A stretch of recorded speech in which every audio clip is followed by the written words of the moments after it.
বাইরের লেয়ারটা খুবই ক্রিস্পি আর ভেতরটা সফট এবং জুসি। চা তৈরি হওয়ার আগেই তৈরি করে নিন আজকের এই সহজ রেসিপিটি। আজকে আমি হাজির হয়ে গেলাম খুবই সহজ এবং অসাধারণ একটা নাস্তার রেসিপি নিয়ে। আর এই রেসিপিটি বানাবো এমন কিছু সহজ উপকরণ দিয়ে যেগুলো কিনা আমাদের সবার কিচেনেই রয়েছে।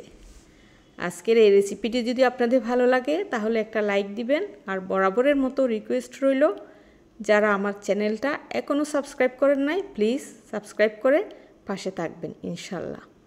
আসসালামু আলাইকুম। স্মার্ট কুইজিনে সবাইকে ওয়েলকাম জানাচ্ছি। একটা সুন্দর ফুলকপি ধুয়ে পরিষ্কার করে ছোটো ছোটো টুকরো করে কেটে নিয়েছি। হলুদ পাউডার দিচ্ছি হাফ টিস্পুন, মরিচ পাউডার দিচ্ছি হাফ টিস্পুন, জিরা পাউডার দিচ্ছি হাফ টিস্পুন, লবণ দিচ্ছি স্বাদ মতো। সব কিছু মাখিয়ে নিচ্ছি যেন প্রতিটা ফুলকপির টুকরোয় ভালোভাবে মশলা লাগে।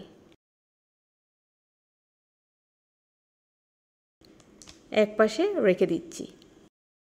এখন একটা পাত্রে শুকনো চালের গুঁড়ো নিচ্ছি 1/4 কাপ, বেসন নিচ্ছি 1/4 কাপ, ময়দা নিচ্ছি 2 টেবিল স্পুন, সামান্য পরিমাণে হলুদ পাউডার দিচ্ছি, লাল মরিচ পাউডার দিচ্ছি সামান্য, স্বাদ মতো লবণ দিচ্ছি। নর্মাল তাপমাত্রার পানি দিয়ে একটা ঘন ব্যাটার বানিয়ে নিচ্ছি। ব্যাটারে যেন কোনো দলা পাকানো না থাকে সেটা এনশিওর করতে হবে।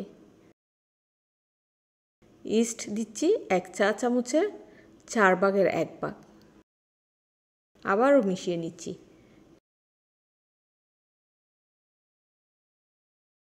ঢেকে রেখে দিচ্ছি 15 মিনিটের জন্য। 15 মিনিট পরে বাকি উপকরণগুলো মিশাচ্ছি। 1 টেবিল চামচ দিচ্ছি কাঁচামরিচ কুচি, ধনিয়া পাতা কুচি দিচ্ছি 1/4 কাপ। ব্যাটারটা ততক্ষণে আরও একটু ঘন হয়েছে। এই কনসিস্টেন্সিটা একদম ঠিক আছে।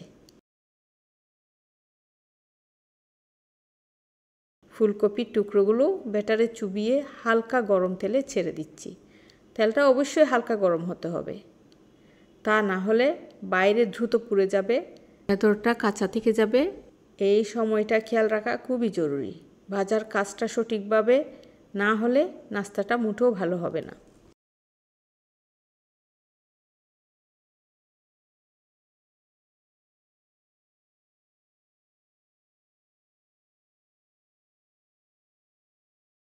প্রথম পাশটা হতে 3 মিনিট সময় লেগেছে। এখন অপর পাশটা উল্টিয়ে দিচ্ছি। দেখুন কালারটা কত সুন্দর এসেছে, একদম গোল্ডেন কালার হয়ে গেছে। গোল্ডেনের উপরে গ্রিন কালার, এখনই দেখতে লোভনীয় মনে হচ্ছে। আপনারা বাসায় একবার ট্রাই করে দেখবেন, ইনশাল্লাহ আপনাদেরও ভালো লাগবে।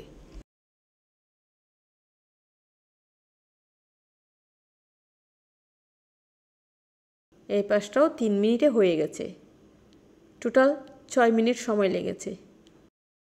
সুন্দর সুন্দর বিকালের নাস্তা বানিয়ে পরিবারের সবাইকে নিয়ে উপভোগ করুন। আল্লাহ সবাইকে ভালো রাখুন এই কামনা করছি।